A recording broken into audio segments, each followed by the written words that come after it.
આનંદમાં હસવાનું પણ આવે અને આનંદમાં રડવાનું પણ આવે. પુષ્ટિ માર્ગ પ્રમાણે ઠાકોરજી પાસે રડવું એ એક આનંદ છે. એની પાસે બેસી જો રડવું આવે, એને જોઈને જો આંખો ભરાઈ જાય તો સમજવું એની કૃપા છે. 3 વસ્તુ એની કૃપાથી મળે: એક હૃદયનો ભાવ, એક શુદ્ધ વિચાર અને પવિત્ર વાણી. આ 3 વગર પુષ્ટિનો જીવ અધૂરો રહે. ધ્યાન આપજો. શુદ્ધ મન નહીં હોય તો આપણે ઠાકોરજીની સેવા નહીં કરી શકીએ. મલિન મનવાળા વ્યક્તિ ક્યારેય સેવા ન કરી શકે. અને જો મલિન મન રહેતું હોય તો શુદ્ધ કરવાનો પ્રયાસ કરવો. બોલો જય શ્રી કૃષ્ણ. અને બીજું બતાવ્યું ચોખ્ખી વાણી. બાકી અન્ય ધર્મોમાં, અન્ય સંપ્રદાયોમાં વાણી ઉપર એટલું બધું મહત્વ નથી આપવામાં આવ્યું. વાણી અહીંયા તો અત્યંત શુદ્ધ વાપરવી પડે. કયા શબ્દ કઈ જગ્યાએ વપરાય, મારા દ્વારા બોલવાથી જો કોઈને હૃદયમાં ખોટું લાગતું હોય તો એવું નહીં બોલવાનું. મારી ભાષા અમદાવાદની આવી જ છે તો એ ફાંકો મૂકી દેવાનો. બોલો જય શ્રી કૃષ્ણ. અને ના બોલતા આપણે તો નહીં આવવાનું આ માર્ગમાં.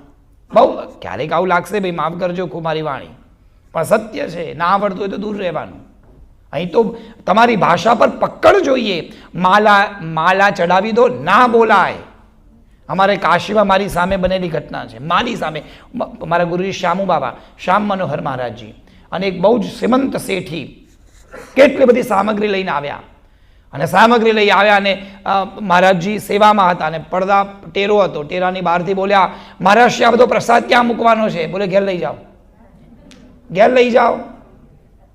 પણ કે આ લગભગ 10-15 હજારનું લઈ જાઓ ઘરે, બોલશો નહીં, પછી વાત કરીએ. મને એક ક્ષણ એવું થઈ ગયું કે ગુરુજી આવું કેમ કર્યું? પણ અહીંયા તો શબ્દને બહાર સામગ્રી જ બોલવી પડે. પ્રસાદ બોલાયો એટલે એ ચડી ગઈ વસ્તુ. અને આવું ના આવડતું હોય તો શીખવાનું. કારણ કે પુષ્ટિ માર્ગનું એક પગથિયું છે વાણી. પુષ્ટિ માર્ગની વાણી દ્વારા આનંદ થવો જોઈએ. વૈષ્ણવ જન તો તેને કહીએ જે પીર પરાઈ જાણે રે. પર દુખે કાર કરે પણ મન અભિમાનન આણે રે. હવે ધ્યાન આપજો, આ આનંદના સ્વરૂપ કેટલા, આ આનંદ કેવો હોવો જોઈએ, આનંદ ક્યાંથી આવશે, આનંદ કેવી રીતે પ્રગટ થાય, આ વાણી આપણે ટ્રાય કરવાથી ના આવે. બહુ મહેનત કરીએ તો કદાચ શીખી જવાય, પણ એ તો એની કૃપા હોય તો આપોઆપ ફૂટે. તો એ આનંદની વાણી, એ આનંદની બુદ્ધિ કેવી રીતે પ્રગટે છે એની માટે સૌથી પહેલું લક્ષણ વલ્લભાચાર્યએ સુબોધિની આપ્યું, નિરોધ લીલા. 10મા સ્કંદને આપણે ત્યાં નિરોધ લીલા કહેવામાં આવે. નિરોધ શબ્દનો અર્થ શું? ધ્યાન આપજો. નિરોધ શબ્દનો અર્થ છે રોકવું, અટકાવવું. આપણું મન જો બીજે ક્યાંય જતું હોય તો ત્યાંથી એને અટકાવી ઠાકોરજીમાં મૂકવાનું છે. એને કહેવાય નિરોધ લીલા. હવે ધ્યાન આપજો, તમે આ 5 વસ્તુ મનમાં અનુસંધાનમાં રાખવાની છે. વારે ઘડીએ હું નહીં કહું કે આ 5 વસ્તુ છે, પણ જેટલા ભક્તો આવશે બધામાં આ 5 વસ્તુ છે, એટલે જ એ વ્રજમાં છે. એમાં પહેલું છે પરમાંથી ખસ, બીજામાંથી મન લઈ અને ઠાકોરજીમાં મન મૂકવાનું. એનું નામ નિરોધ લીલા. યશોદા જોઈ લો સાહેબ, નંદ બાબા જોઈ લો, વ્રજની ગાયો જોઈ લો, વ્રજનો મધુમંગલ જોઈ લો, રાધાજી જોઈ લો. આ બધાનું મન અલગ અલગ જગ્યાએથી નીકળી અને ઠાકોરજીમાં આવ્યું છે. એટલે આ બધી જ વસ્તુ પ્રભુને અત્યંત પ્રિય છે. સર્વ કર્મ જ્યાં સમર્પિત કરવામાં આવે એને નિરોધ લીલા કહેવાય.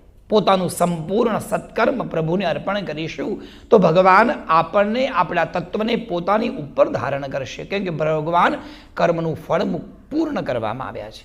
એક કહેવામાં આવ્યું કે શ્રી કૃષ્ણ એ પૂર્ણ બ્રહ્મ છે, કારણ કે બધી લીલાઓને પૂર્ણ કરવા માટે આવ્યા છે. બધી જ લીલાઓ કૃષ્ણ ભગવાનના આવતા પહેલા વ્રજ 84 કોષમાં બધા દેવતાઓ અલગ અલગ રૂપે વિસ્તારમાન થઈ ગયા છે, અલગ અલગ રૂપે ગોઠવાઈ ગયા છે.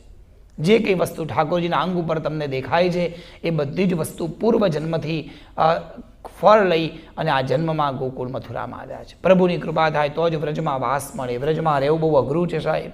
વ્રજમાં રહેવું એટલું સરળ નથી. વ્રજમાં રહેવા મળે, વ્રજમાં જવા મળે તો ઈશ્વરની કૃપા સમજવી. અમારે ત્યાં એક કાવ્ય પંક્તિમાં મારે એક બહુ સારા કવિ થયા, આપણે તો બહુ જ સુંદર લખ્યું હતું, 1 બાર અયોધ્યા. બોલો જય શ્રી કૃષ્ણ. 1 બાર अयोध्या और 2 बार द्वारका. 1 बार अयोध्या और 2 बार द्वारका.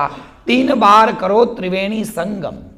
1 बार अयोध्या, 2 बार द्वारका, 3 बार त्रिवेणी में संगम में जाकर नहाओगे, 4 बार चित्रकूट और बार जाओ नासिक, और बार बद्रीनाथ घूम कर आओगे, कोटि बार काशी, 1 कोटि बार तमे काशी जाओ, कोटि बार काशी, केदारनाथ, रामेश्वर, गया, जगन्नाथ जाओगे, तीर्थ कर करके वापस तुम आओगे, पर होते हैं दर्शन प्रत्यक्ष ठाकुर जी श्याम सुंदर के, वो नंद गांव वो यशोदा को गाँव, भाग्य में होगो तो ही तुम पाओगे। आ तो एनी कृपा हशे तो ज मळशे।